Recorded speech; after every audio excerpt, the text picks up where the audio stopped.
Don't look down on anyone. Do you know why?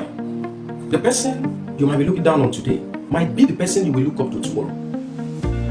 The Saul of yesterday can become the Paul of today. The person you think is nothing today might become something great tomorrow. The future of anyone is not in your hands. The position of anyone today is not a determinant of the person tomorrow. Tomorrow is deep. Tomorrow is pregnant. You never can tell what it will deliver for anyone. Respect everyone that comes your way, irrespective of their position, irrespective of whom they are today or where they are today.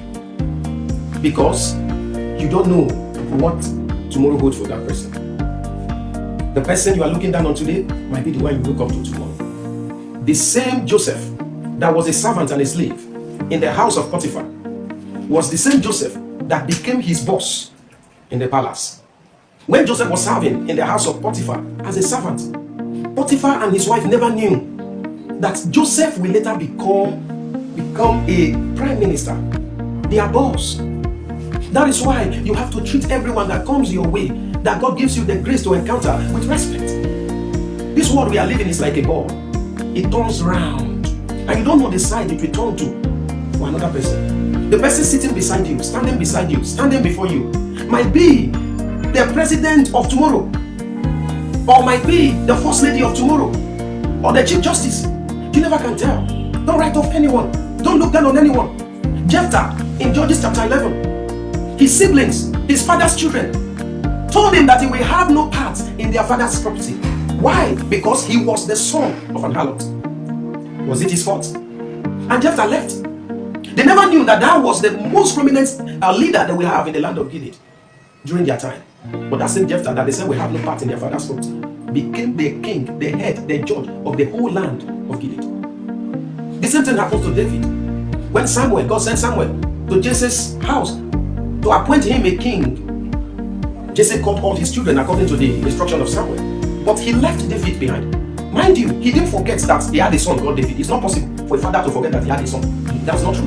A son that is living with you. But he had believed that David can never be the one to be appointed. And David himself said it in Psalm 51. He said, "In sin did my mother conceived me." So the father had believed that if at all they have to appoint a king, it shouldn't be David. But lo and behold, the real king that was appointed, the one that God needed to anoint as a king, turned out to be David. The same David that was not counted. Beloved, don't write off anyone. Don't look down on anyone, because you never can tell what tomorrow holds for that person. Respect everyone that comes your way. Respect everyone that works with you. They might be your junior colleagues. They might be your servant, your worker today. That does not mean they will remain that level. Don't forget I said that this world is like a ball. It rolls. The table can turn at any time. The person you are a boss to today can be a boss to your own children tomorrow. Beloved, let's live life with humility.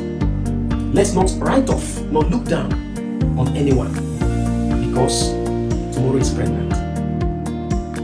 You only knows the today of someone. You don't know the tomorrow of that person. So treat everyone with sense of respect, irrespective of their position today. And I pray that God will help you to have good relationship with people around you today, so that tomorrow you will never regret of the life you lived yesterday. The Lord bless you. Until I come your way again, I remain Paul Igbinoba, your son and your brother. God bless you.